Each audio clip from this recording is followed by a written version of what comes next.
Juzi nimepost video katika Instagram yangu, Regina Daniel alikuwa anapigwa na mwanaume wake. Kwa wengi ambao hamfahamu Regina Daniel ni msichana mwenye miaka 20, ametimiza 20 mwaka huu, lakini ameolewa akiwa na miaka 16. Ni Hollywood actress, mama yake pia ni Hollywood actress. Mama yake ndiye alimuunganisha kwa baba yake. You get it? Kwa mume wake ambao alikuwa naye sasa hivi, ambao anaitwa something I don't know, anaitwa nani? But yeah, mtagugo tu Regina Daniel hiyo. One thing about Regina Daniel nimemjua ni kwamba nimekuja kugundua tumezaliwa naye mwezi mmoja, tarehe 10 mwezi wa 10. But watu wengi hamjui kwamba hakuna mwanaume anaruhusu kupiga mwanamke na hakuna mwanamke anaruhusiwa kumwacha mwanaume ampige, kwa sababu once you allowed it inaendelea na haitoacha. Lakini watu wengi hamtanielewa kwa hili. Nataka niwaambie kwamba mume wake ameingia kwenye platform ya Instagram akaposti video ambayo Regina Daniel amevunja, na akasema kwamba Regina Daniel aliingia kwenye drugs na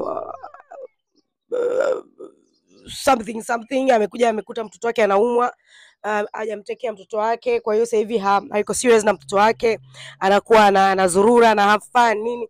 Kama mnajua yule former ex wa Tubaba, yule ambaye aliimba Two Face, yule aliimba nini my beautiful queen whatever, yule dada ambaye yuko kwenye young nini sijui young akina Diamond ambao wako huyo stories zangu mimi sio mwandishi wa habari, mtaelewa huko jukwaju.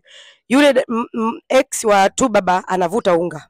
Yes, yule ex wa Tubaba anavuta unga, kwa hiyo akawa amehenga na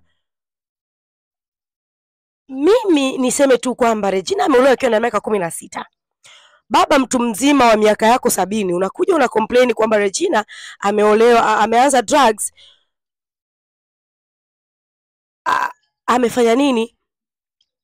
Wewe umemwoa mtu mwenye pesa, umemwacha kae kwenye tasnia ya filamu, na mnavyojua kwamba kwenye tasnia za sanaa hizi zilivyo, kwamba watoto wanaharibikiwa and everything, tunajua hilo wengi, yani na maukimwi na manini yako huko.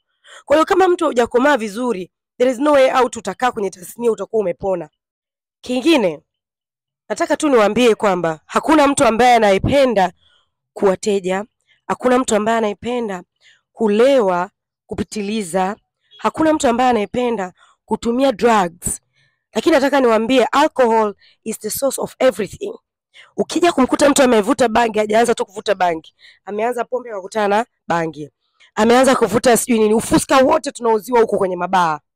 So paka Regina Daniel anafika kwenye that stage, mtu mzima umemuoa na una pesa zako, umemwacha aende hang out na watoto wenzake, wakati unampatia pesa nyingi, na unajua mtoto mdogo akishika pesa inakuwa ni maji ya moto.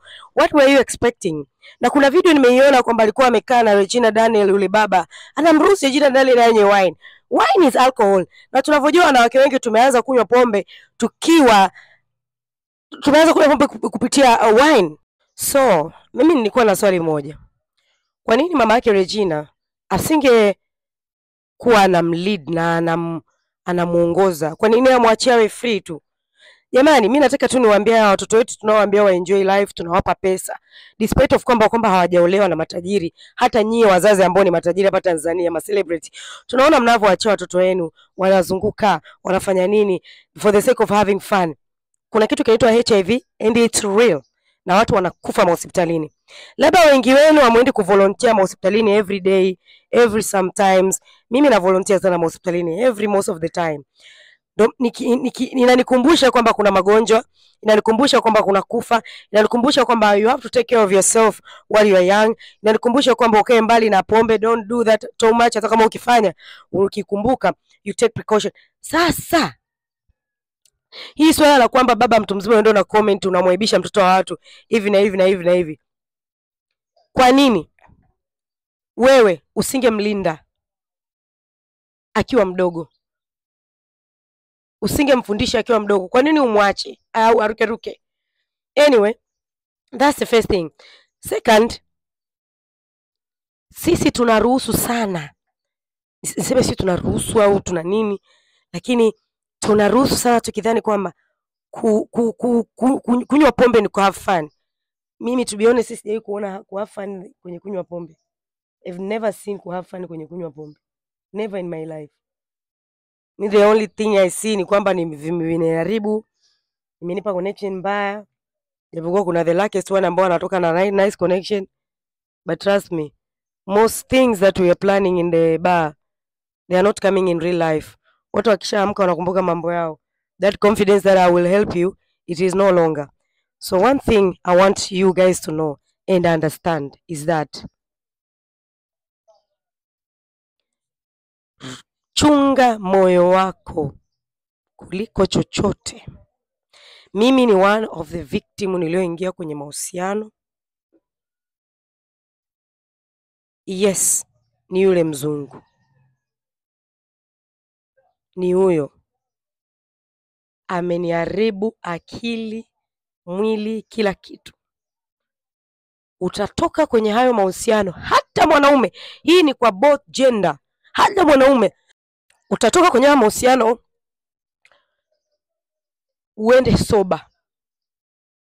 Na trust me, ukishakuwa alcoholic, ukishakuwa cocaine addicted, ukishakuwa weed addicted, hizo ndo weed addicted, ndo sio kuna wafuta bangi hata ni addicted. Mimi ninavyojua tu ni watu wenye pombe na walaunga. Nataka mkumbuke kwamba imemchukua muda gani Chidi Benz kurudi alivyo. Tujifunze tu. How long? Unadhani kwamba Chidi Benz alikuwa hajaribu? Unafikiri kwamba Chidi Benz alikuwa hajutii yale maneno yake? Unadhani Chidi Benz alikuwa ameridhika tu na ile hali? Unadhani alikuwa hajaribu? Naombeni muende mkasikilize interview ya Chidi Benz na Miladayo. Ameongea vitu vingi sana. Jamani, depression it leads into everything. Unaweza ukawa unakunywa pombe kidogo kwa starehe yako, ukaingia kwenye depression, ukaingia mpaka kwenye unga. Jamani, chunga moyo wako kuliko chochote. Unapoingia kwenye mahusiano yoyote yale, hakikisha uko mental stable, hakikisha hakuna mtu amekutraumatize nyuma, hakikisha hujawahi kuumizwa, hakikisha umepona kama ulishawahi kuumizwa. Na wewe unaingia kwenye mahusiano, hakikisha ule mtu ambaye anayekuwa katika mahusiano yako, hakikisha hakuumizi au hakikisha hakuumizwa mwanzoni. Nataka niwaambie, huyu mtu niliokuwa naye, huyu kabla, huyu baba huyu, alikuwa ametoka kwenye mahusiano na anadai kwamba ameumizwa sana. Kila akikubatua, akikupiga, akikufanya nini, baadaye analia anasema nisamee, nimeumizwa sana na mwanamke. Kwa hiyo unakuta mtu anaingia kwenye mahusiano hajapona bado. Huyo mtu anaingia kwenye mahusiano anataka awe na wewe kwenye mahusiano, anataka wewe ndo uwe pumziko lake. Na wewe huku nyuma nao umeingia, mnakutana watu wawili mabomu. Nimeweka scenario ya scenario ya huyu Regina Daniel, kwa sababu wadada wengi tunakimbilia kwa wababa. Ukimwona mbaba yoyote ambaye anataka mahusiano na mtoto mdogo, something is wrong. Something is very wrong. Yaani wababa wengi ambao wanataka eti aishi na mtoto, atukatae ile tukae mtulee tuwe michepuko itoke. Lakini ukiona mbaba anataka kumeri mtoto ambaye amepita miaka 20-30, something is wrong. Trust me, asilimia nyingi za wadada ambao tuko mahusiano na wababa tunateseka. Usije ukajichanganya ukaolewa na mbaba au kakaa naye nyumba moja, you will die with depression. Hawa watu ni kama vile wanataka kulea watoto wao, lakini sio watoto wao, kama vimiskuli, lakini in terms of watoto. These people are worse. Ni wachune tu kae nao mbali. Leo nimekuja na nye black and white, my sister. Wachune kaa nao mbali.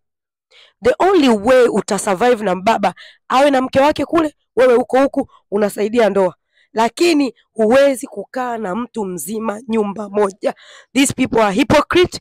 These people are oh my goodness. Yes, hata tukana maana babangu naye ni mbaba, sijui hata na mtu huko. But something is off about watu wazima bwana. Something is very off.